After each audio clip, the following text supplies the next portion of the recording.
up, internet? If you're anything like me, your hair has probably been in this big, messy bun the whole quarantine. So I've been getting requests to make curly hair routines.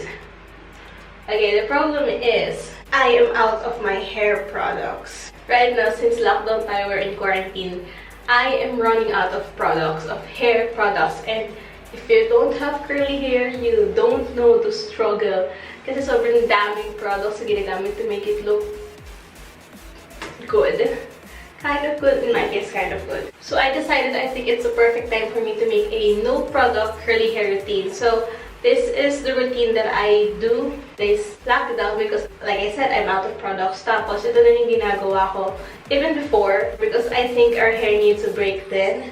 Hindi ba rin laging kung ano-ano madaming products na nakalagay din. So, I also do this every once in a while para mapagpahinga lang yung hair ko. And I think we should all do that. And I think it will be really helpful for a lot of my curly girls out there. Let's start kasi ang pangit ko. Na. I have no makeup and I will not put on makeup for the whole video siguro. It's currently like around 5 AM. I just woke up pero natipan siya natin mag-video. Yes, I'm in my bathroom. Nandito yung ring light. Let's get on to the video.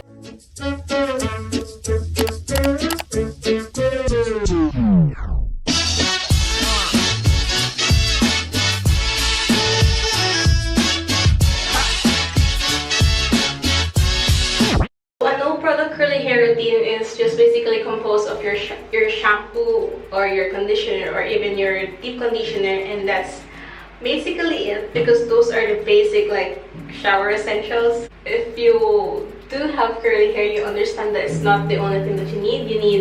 You need the mousse, you need the cream, you need the oil, you need all those things. So this is still a no product curly routine. So for the whole video, I'm only going to be using one product. I'm going to be deep conditioning my hair. So I'm using this keratin hot oil cream with green tea from Golden Fabulous.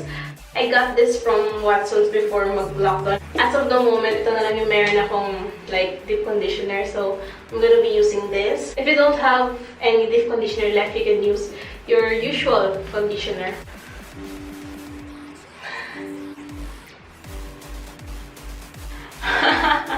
My hair is so big and fluffy.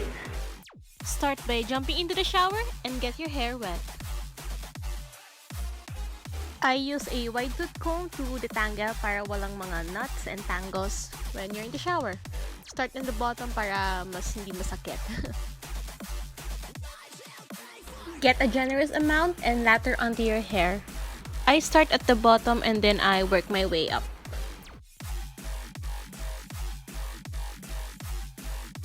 I've been using this for about a year now. I got it from Curl Essential. It's a scalp brush.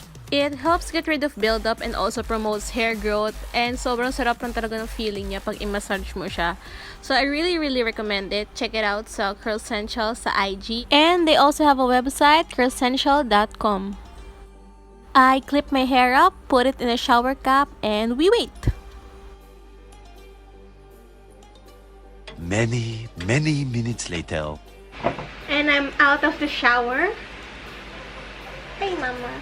I'm filming. Pag narinig ka yung bass guitar, yung kapatid ko yun, ayaw tumigil eh. I'm out of the shower and what I like to do to get the excess water out of my hair is use a microfiber towel or in my case, a microfiber bonnet.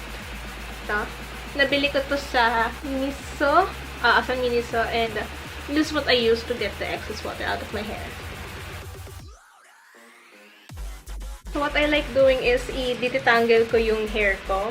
And I use this detangler brush. But you can use any brush you have. And what I do is I do it in sections. So I'm using this clip. Yung malaking, hindi ko na kung tawag ito, alligator clip. Yung my hair up. Half lang. And then I'll split the bottom 2 in half. So what I do is, so my hair won't fall flat. Let's gather small section din yan. Wait, para kita niyo ba ito? Lift and brush and shake.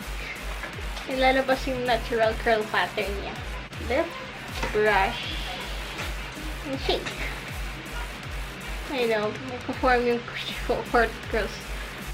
Nagpo-form yung curls niya on its own. Put it back and do it to the rest.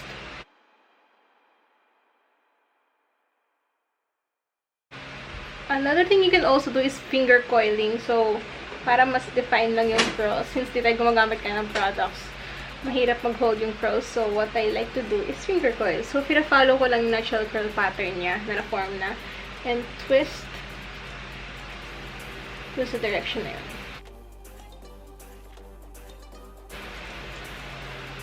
Ayun, meron na siyang sarili niyang curl.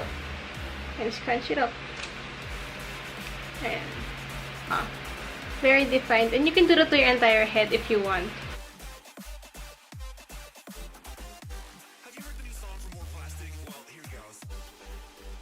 Lift, brush, and shake. Or if you want to finger coil, you can lift, brush, shake, and twirl. Para sumasayaw lang ah. And scrunch.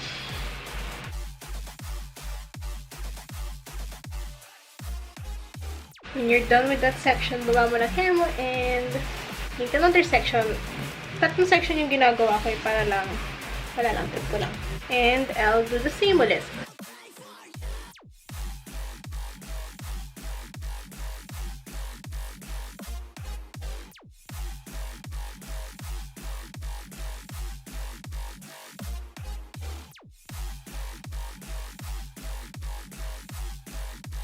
When that is all done, don't forget to scrunch. You can leave it to air dry if that's what you want. That's what I usually do. Just make sure that you flip your hair once in a while para hindi siya flat.